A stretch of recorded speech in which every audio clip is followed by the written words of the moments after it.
Masalah nasab ini bukannya saya dukung Kiai Imad, bukan.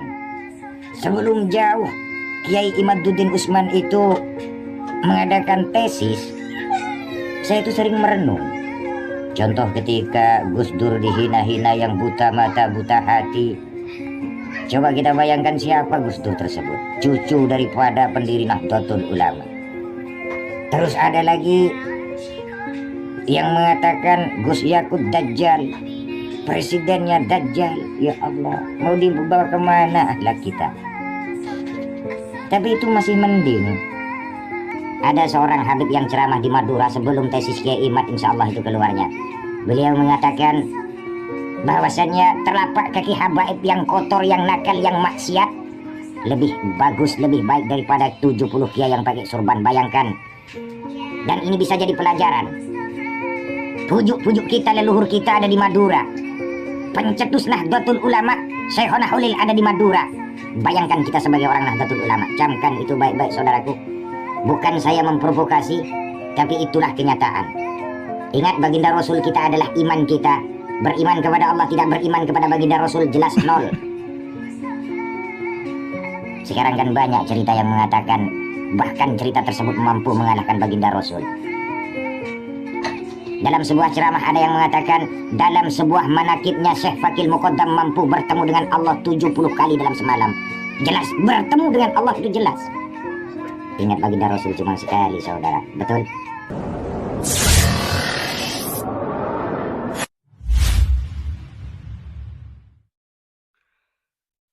Assalamualaikum warahmatullahi wabarakatuh. Ketemu saya kembali ya dengan channel kesayangan kita, itu channel barusan saya menampilkan atau menayangkan video itu. Kalau dilihat dari logatnya itu logat Madura gitu loh.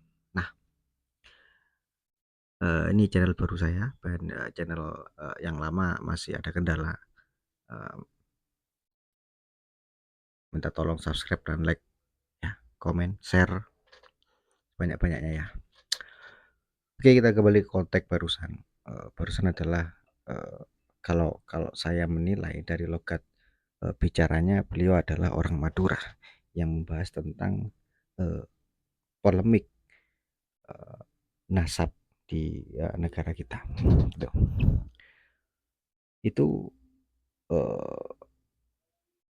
beliau mencontohkan beberapa yang membuat beliau itu keheranan tentang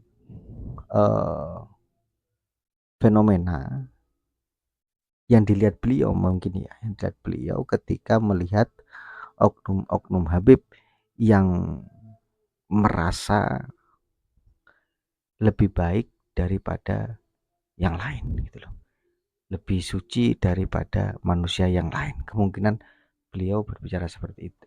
Beliau berbicara ya, menganalogikan seperti itu mungkin ya, mungkin gitu loh. Yang saya tangkap dari pembicaraannya itu seperti itu. Dan beliau mengingatkan kiai-kiai tempo dulu, atau beliau menyebutnya itu bujuk-bujuk. Lah bujuk itu apa ya? Mbah Buyut gitu kayaknya. Bujuk-bujuk itu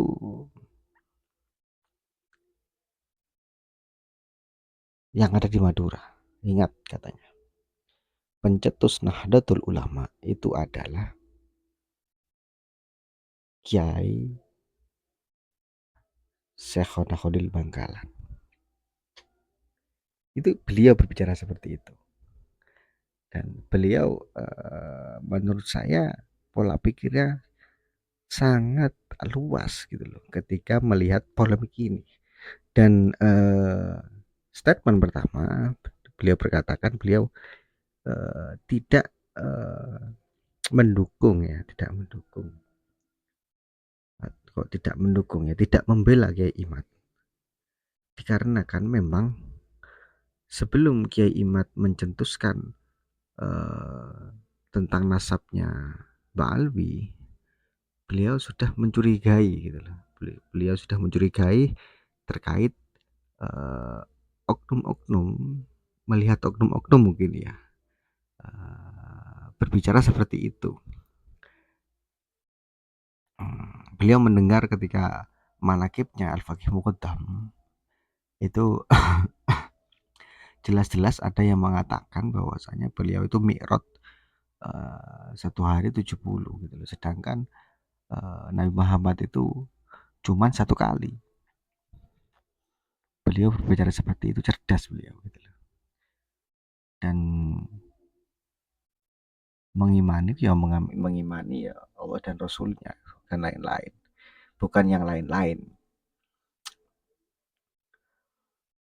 Kemarin kan ada yang berbicara tentang kalau mengimani Al-Quran ya harus mengimani Habib juga, kalau enggak kan sesat. Kan ada yang berbicara seperti itu gitu loh.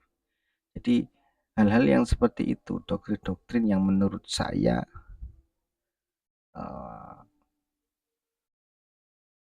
seolah-olah membanggakan ras ya, membanggakan kaumnya, mereka itu dihentikan lah gitu loh. Ya dakwah-dakwah gitu loh maksud saya itu. Ya ngaji biasa, ya ngaji Al-Quran, ceramah-ceramah biasa. Jangan ketika mereka itu bisa menasehati orang lain, tetapi ketika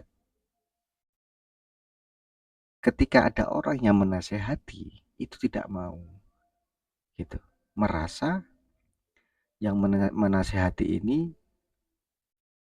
ilmunya lebih rendah gitu loh, disepilik no gitu. Nah ini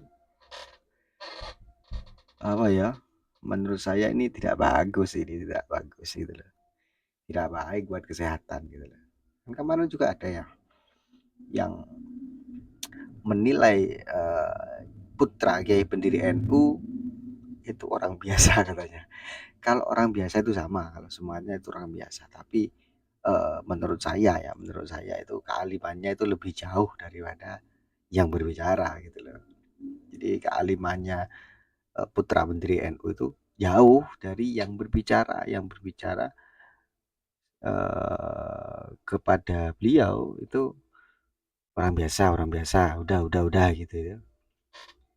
Itu menurut saya beliau lebih alim daripada itu. Apalagi dia seorang, kalau nggak salah ya, seorang dokter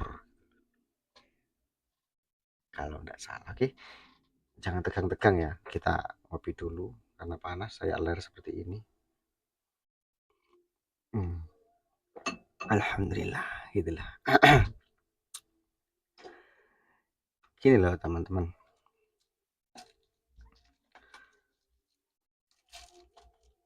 mulai dulu kiai-kiai Nusantara atau kiai-kiai NU itu tidak pernah, sepengetahuan saya itu tidak pernah mengunggul-unggulkan nasab ya. Ya saruku ya, lek kiai-kiai dhisik iki wis ceramah, nyeritakno iki, nyeritakno iku. Alah, larang ngaji Al-Quran, piye lek ngaji, seperti itu.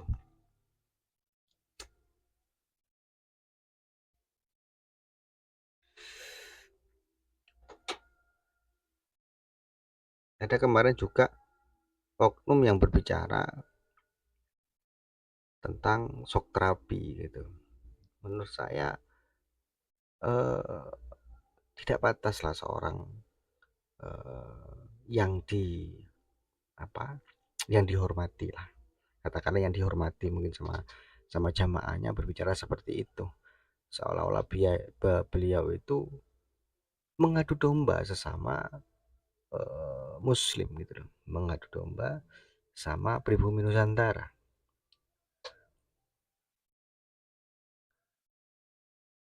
Beliau mengatakan shock terapi, tetapi beliau menyuruh majelisnya, anggota majelisnya itu ada siapa saja, pasti kan ada pribumi gitu loh. Kan sama aja, ntar like tukaran ya tukaran bodoh pribumi. Kemarin itu yang saya kori ke sini ke Jember itu ya, ke Jember itu kayaknya yang saya lihat itu ya orang orang pribumi juga, mungkin ya jamaahnya gitu loh. Saya sangat menyayangkan hal-hal yang seperti itu.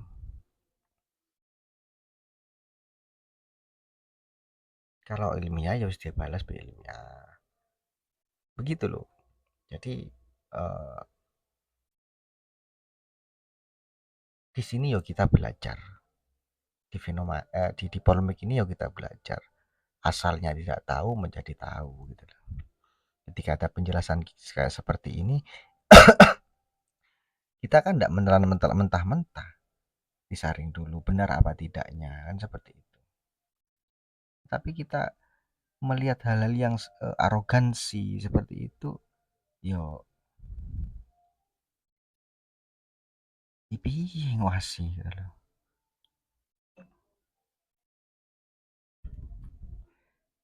Jadi putune Kanjeng Nabi, tapi kok jari gitu loh. Kalau kalau saya sih itu ya mulai dulu tidak menganggap mereka itu kaumnya mereka itu tidak menganggap memang dari dulu memang saya seperti itu gitu loh. Ada teman-teman saya yang dari jamaah seperti itu. Cuma enggak pernah soalnya mereka itu di depan saya itu berbicara tentang nasab. Saya itu orangnya santai hal seperti itu. Tetapi ketika ada oknum yang berbicara dan mengaku putune Kanjeng Nabi tapi omongane iku koyo iku memprovokasi beliau yo, semua orang harus berbicara, semua orang ya angkat bicara, mengkritisi, boleh kamu mengkritisi ya oleh gitu loh. Oh mengkritisi jangan seperti itu jelek, kamu kan dipandang sama orang kan gitu mengkritisi, masa udah oleh mengkritisi ya oleh lah gitu lah ya. Jangan lupa ya subscribe, like, komen, dan share channel baru saya ini. Yang kemarin Putri Channel masih ada kendala dalam perbaikan. Subscribe, like, komen, dan share. Bunyikan notifikasi loncengnya biar video-video baru dari saya itu kalian tahu, kalian menyimak, kalian melihat. Assalamualaikum warahmatullahi wabarakatuh. NKRI harga mati.